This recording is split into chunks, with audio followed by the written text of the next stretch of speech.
Now let us solve some numericals on steam nozzle.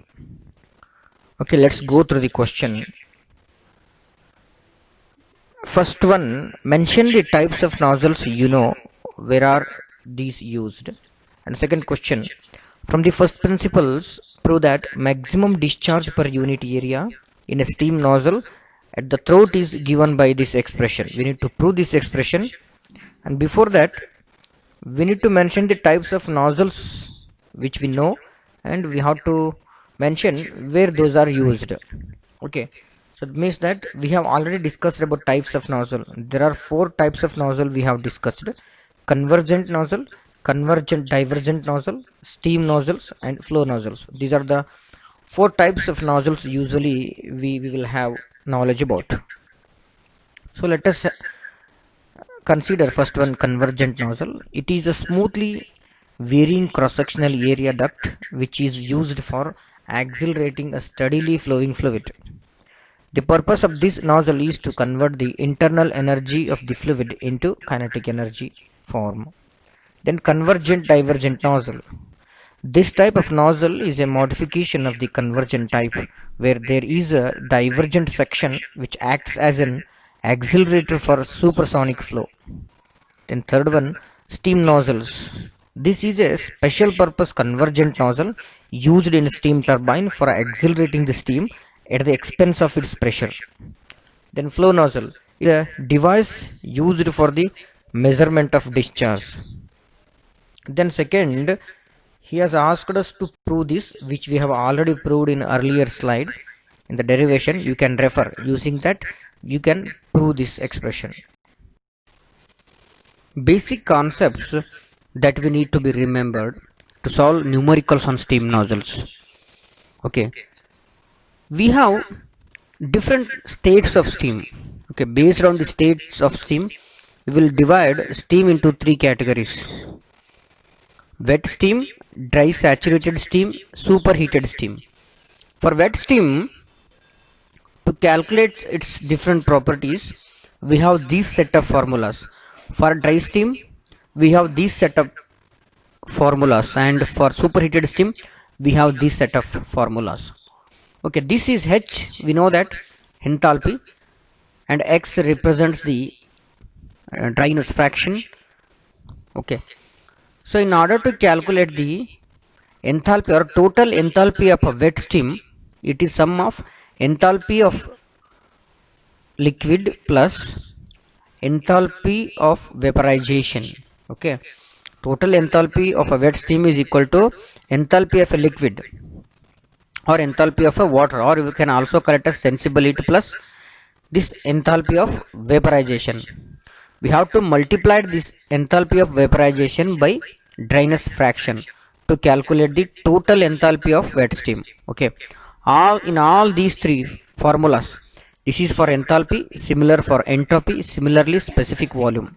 So in order to calculate the enthalpy, entropy and specific volume, so we need to consider the dryness fraction, because the steam is wet steam, it is not completely dry. So when you come to dry saturated steam, the dryness fraction is 100%. The steam is 100% dry. That's why X becomes 1. X value is 1 here.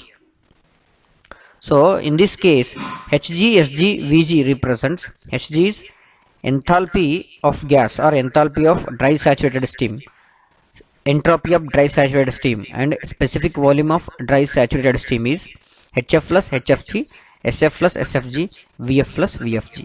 Because there is no dryness fraction here, because dry, completely dry it is. So that is why there is no moisture content, no need to multiply by X. So X value is 1 here. For superheated steam, enthalpy of superheated steam is equal to Hg plus, this is enthalpy of the dry saturated steam, plus this is the enthalpy of superheat, Cp into T superheat minus T saturation. So we need to remember these formulas in order to solve problems on steam nozzle. Let us have a discussion on first problem. The problem is, dry saturated steam enters a frictionless adiabatic nozzle with negligible velocity at a temperature of 300 degrees Celsius.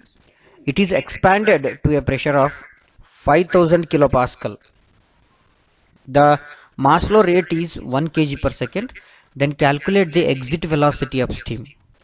Let us collect the given data from the problem. Given data is, so directly enthalpy at inlet he didn't give, but properties at inlet he has given. At temperature at inlet he has given at 300 degrees Celsius. From the steam table we can calculate, it is a dry saturated steam.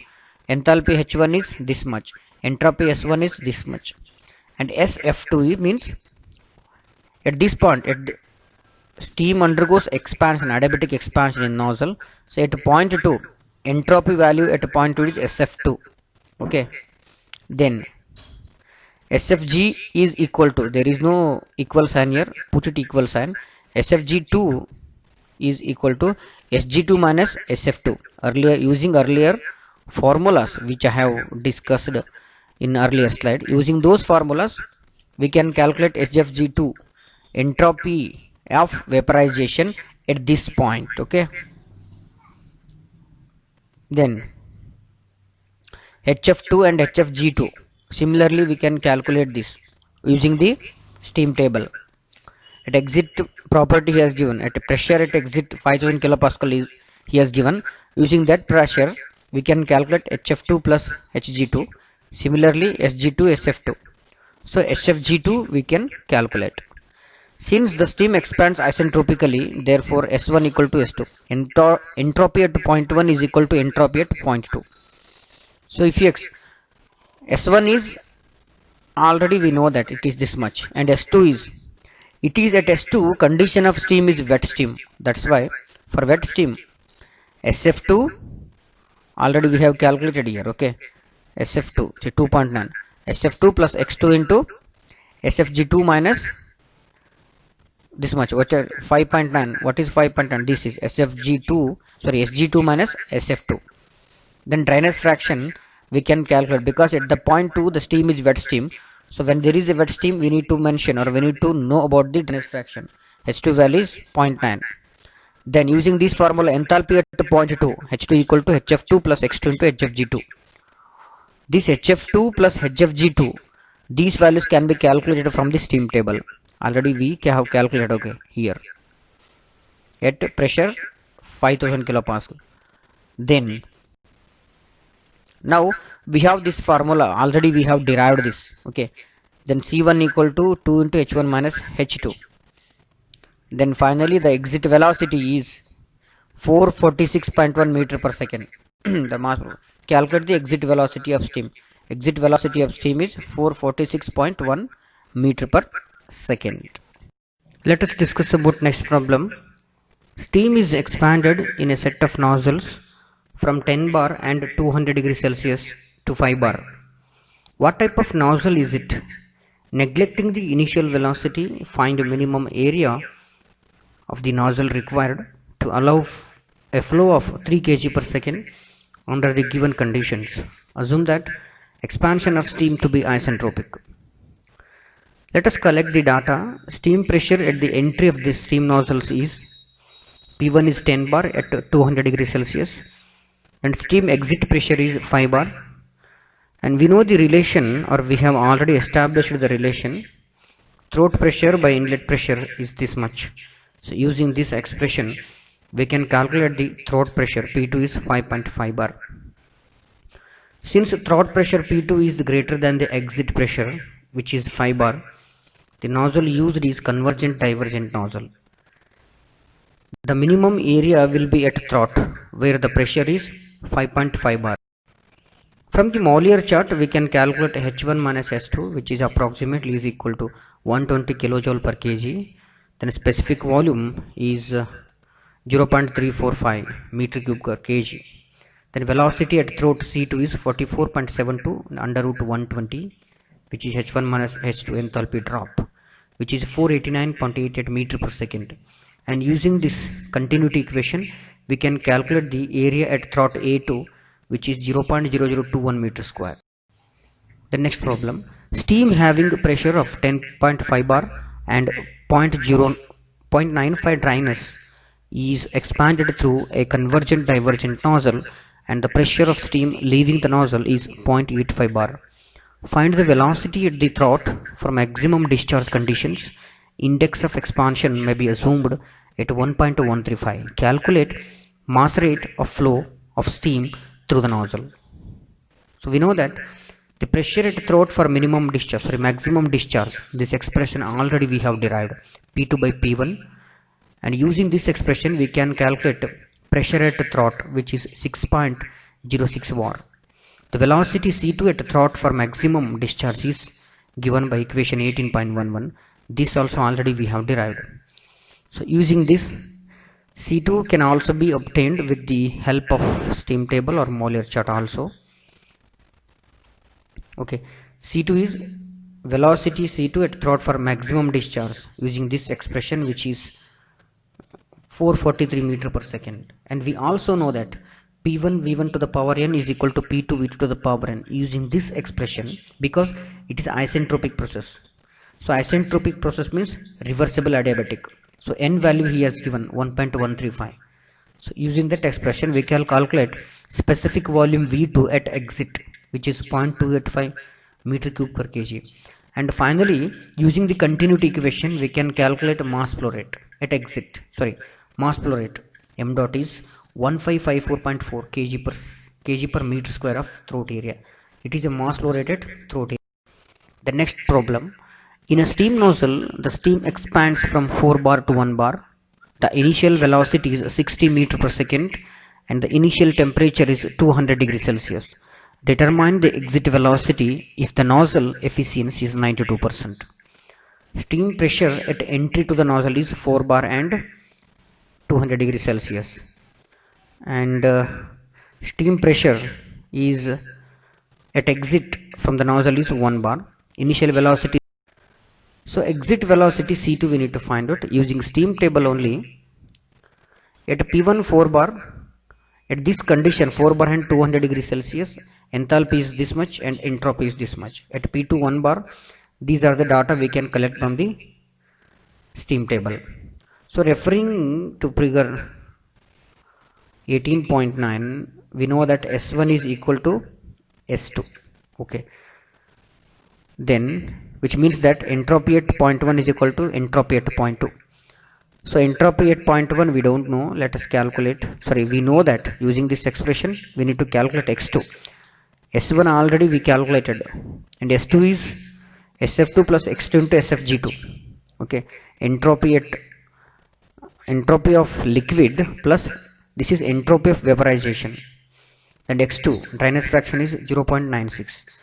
And also we know H2 equal to HF2 plus x2 into HFG2. This is enthalpy of wet steam, because at point 2 condition steam is wet. This is sensible heat and this is latent heat of vaporization. Using this we can calculate H2 value, which is 2605 kilojoule per kg. And enthalpy drop, isentropic drop, is H1 minus S2, which is 255.1 kilojoule per kg.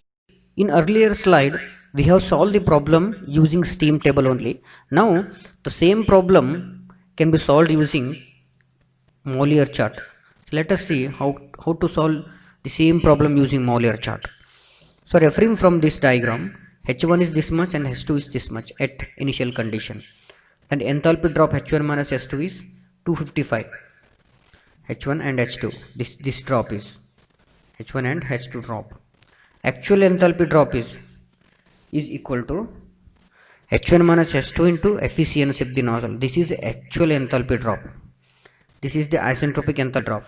Actual enthalpy drop will be less than the isentropic enthalpy drop. And also we know this expression C2 dash square minus C1 square by 2 is equal to enthalpy drop, actual enthalpy drop. C2 dash square minus 60 square, which is equal to this much. Then C2 dash square is equal to 687.7 meter per second. Hence exit velocity of steam is 687.7 meter per second. Using the Mollier chart we have solved the problem.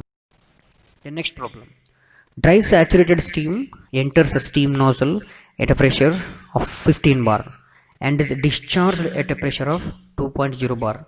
If the dryness fraction of discharged steam is 0.96, what will be the final velocity of steam? Neglect the initial velocity of steam. And if 10% of heat drop is lost in friction, find the percentage reduction in the final velocity. Let us collect the data. Initial pressure of steam is P1 15 bar, and here the dryness fraction is 1. Completely dry steam, it is dry saturated steam. Final pressure of steam is 2 bar and the dryness fraction is 0.96. From the steam table, at point P1 or at initial condition, H1 equal to Hg, which is dry saturated steam, this much. At point 2, Hfg, this much. Hf2, this is sensible heat of liquid, or enthalpy of liquid you can also call, or sensible heat. Hfg, it is enthalpy of vaporization is this much. And at H2, total enthalpy value is enthalpy of liquid plus enthalpy of vaporization. This enthalpy of vaporization should be multiplied by dryness fraction, because at point 2 the steam condition is wet steam. That's why H2 value is this much. The velocity of steam at discharge from the nozzle in SI unit may be given by this formula, already we have derived. So using this expression, the exit velocity is 585.9 meter per second. That is, final velocity of steam is 585.9 meter per second. In case if 10% of heat drop is lost in friction, nozzle coefficient 1 minus 0.1 is 0.9. Hence the velocity of steam will be, we have to multiply it by this nozzle coefficient 0.9. Because of the friction, the exit velocity will be much in less because of this friction.